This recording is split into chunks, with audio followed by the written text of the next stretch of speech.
What's up guys, the Honest Outlaw here, and today we're going to be doing another rifle review. Today we're going to be talking about the Delton Sierra 316. Before we do that, I want to mention my patron supporters. Thank you guys very much. Because of you, the channel's still here. I really appreciate you guys, and because of that, we do some cool stuff over on the patron page. If you want to be a part of the patron squad, all you got to do is go down to the description below, click that link. Along with the link down there in the description, there's also a link to a local homeless shelter that I like to support over in Ames, Iowa. Please go over there and help those kids. They could really use your support now more than ever. Now the Sierra 316L is an optics-ready AR-15 with a 16-inch barrel, M4 feed rams, and a lightweight profile barrel with a mid-length gas system. Comes with an A2 flash hider and a 15-inch Mlok rail, which I think is a lot of value. Chambered in 5.56, has a 70-75 T6 aluminum receiver. A lot of the budget-minded AR-15s, which this one is, come with a polymer receiver, and I'd really stick to aluminum. It's my personal preference, and if things go bang next to your face, it's nice to have a little bit more shielding. It's got a properly staked and sealed gas key, which is really nice. And all the other specs are mil spec. I've added a couple of things to this rifle throughout the shooting. We have taken this out a few times. My wife and I both have shot this rifle. A couple of things I changed is it comes with the standard A2 buttstock. I don't really like that, so I threw on a Mission First Tactical with my little tactical rubber band to hold my sling if I want to put it on there. And it's just on the stock already. The A2 pistol grip here is fine. It's got a mil spec trigger, which was fine as well. Standard bolt, which went very well. The only thing we did with this rifle in the testing was all we did was lube it. We didn't clean it or anything, so it ran perfectly fine. The Mlok rail, we didn't attach anything to it, but as you can see, that's pretty standard. And we put on a Lantac brake for the last portion of the testing, just because I like to have a brake sometimes. The optic that we tested it on was the SRO, because I'm actually doing a little bit of optic testing on the SRO to see, to try to see if I can prove a theory correct or incorrect. A lot of people that shoot competitively are going to these miniature dots because it doesn't cover up the sight picture as much, and it seems to be more, just a little bit quicker up close. So we're going to try that, and that's running on a Skylarworks mount. Okay.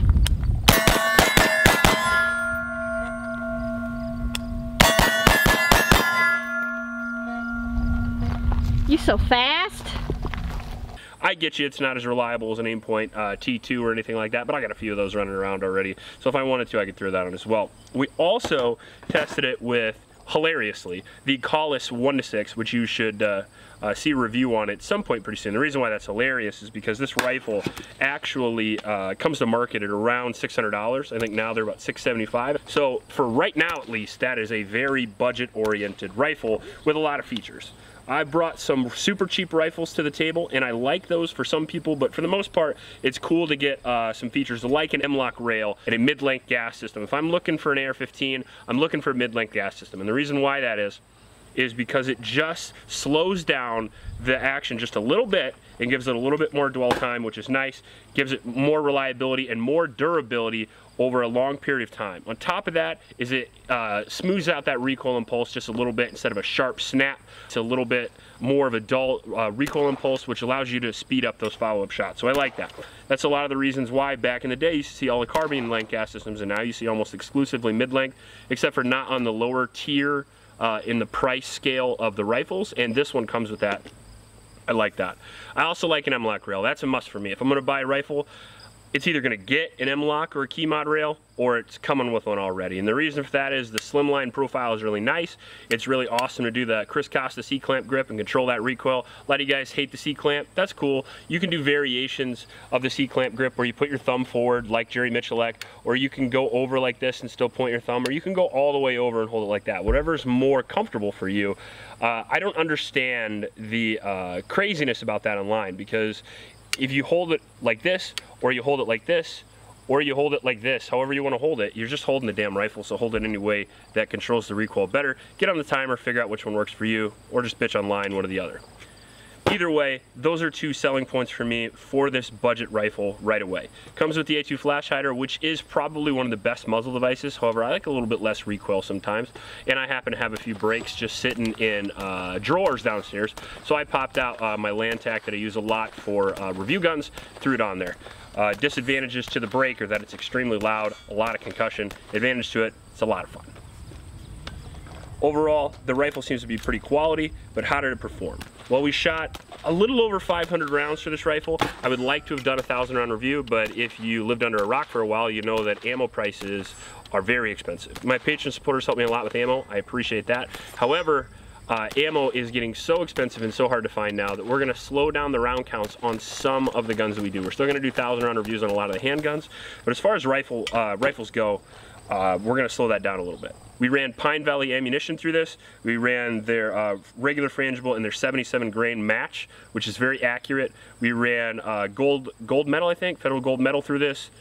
And we ran American Eagle 55 grain, and then we ran some Phoenix ammo 55 grain as well. And the reliability was very nice. I was very happy with that, and that's one of the reasons why this rifle is sitting in front of you. One of the things that wasn't so nice was the accuracy. With the magnified optic at 50 yards with American Eagle 55 grain, this is our group. We got 1, 2, 3, 4, 5. So as you can see there at 50 yards, a group the size of a Sharpie. So certainly not the most accurate rifle that we've ever had on the channel. And then this one over here, 1, 2, 3, 4, 5. So let me bring up my measuring tool here. That's about about the same.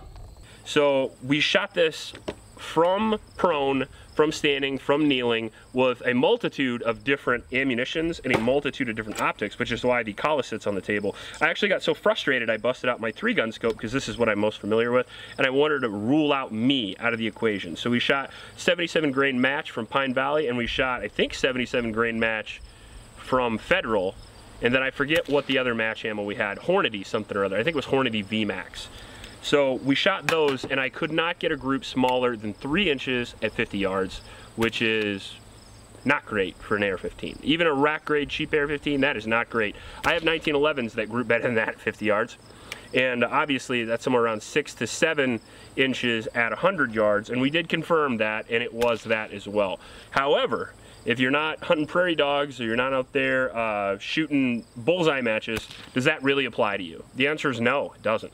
If you're one of the many, many Americans right now that have gotten to the AR-15 game for home defense, and I cannot stress how awesome of a gun an AR-15 is for home defense, it doesn't really apply to you what you shoot at 100 yards. Honestly, the biggest hallway in your house, let's say it's 15 yards, the groups are still gonna be this big. You know what I mean? You're gonna be able to hit on target, get that hydrostatic shock from that very fast round of an AR-15, the low recoil of an AR-15 platform, the ability to use it, the lightweight, the ease of use, all of this culminates in a phenomenal home defense package, especially for new shooters or the lady in your life or something like that. A lot of people think an AR-15 is an advanced weapon. It is not. A handgun is an advanced skill level weapon.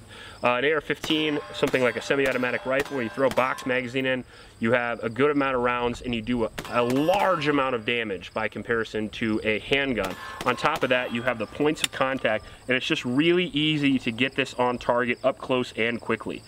Your body essentially points it. You have point of contact here on your shoulder and your cheek, on your hand and your support hand here. So it's just a lot easier to fire a shoulder-fired weapon, whether it be indoors or not, especially when you're on the clock, and whether that clock be a competitive clock or whether that be the clock on somebody's life if they come in your house. Keep in mind that even the accuracy that we saw on this, even though it's not quite as good, it's still a phenomenal choice in my opinion if you're looking for a budget rifle because of some of the accessories that I led to earlier and because of the reliability. One of the things that suffers a little bit with budget-minded AR-15s is reliability, and that is something that cannot be sacrificed in my opinion. If you're going to build a rifle, sacrifice everything but reliability. The gun has to work, and this one does. And guns like the Radical arms and guns like the M&P Sport 2, those guns work really, really well for under $700. So I'm going to add this definitely to my list of best budget rifles and probably best budget home defense options. AR-15s are loud. That's one of the disadvantages to being a home defense weapon. The other issue is going to be over penetration depending on what ammunition you pick. You can actually fix that depending on your ammunition choice. And I would argue that still, for the price, it is one of the best home defense weapons you can get on the market. And this one, like I said, comes in a budget price with a lot of accessories you're going to want already. However, I did add the stock and I did add the brake, but if you're using this for a home defense weapon, you would not want to brake on that in the first place. You want to keep the A2 flash hider. So overall, I think the gun's pretty phenomenal. The ergonomics are good enough out of the box. The accuracy is good enough. The reliability is excellent. It ran a large array of different types of ammunition and overall functioned really well. And again, for that price, hard to beat. If you like this video, please like and subscribe. Please help out your Oklahoma shelters and remember to recycle. I'll check you later.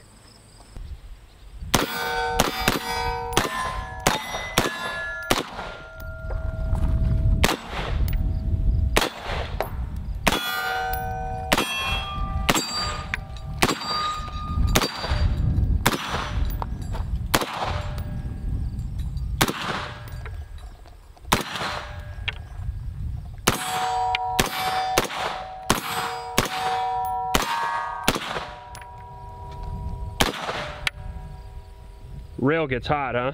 It sure does. Yeah, wow. My hand's burning a little bit, so yeah, had to I saw you move move down to the mag well. It was so hot. Usually that's a pretty good sign that the rifle's getting hot. We just shot about 200 rounds through it straight in a row, so. Yeah, we'll call this video how to burn your wife's hand. But here we are. I still like this gun. Yeah, it's cool to shoot the AR-15 up close, huh?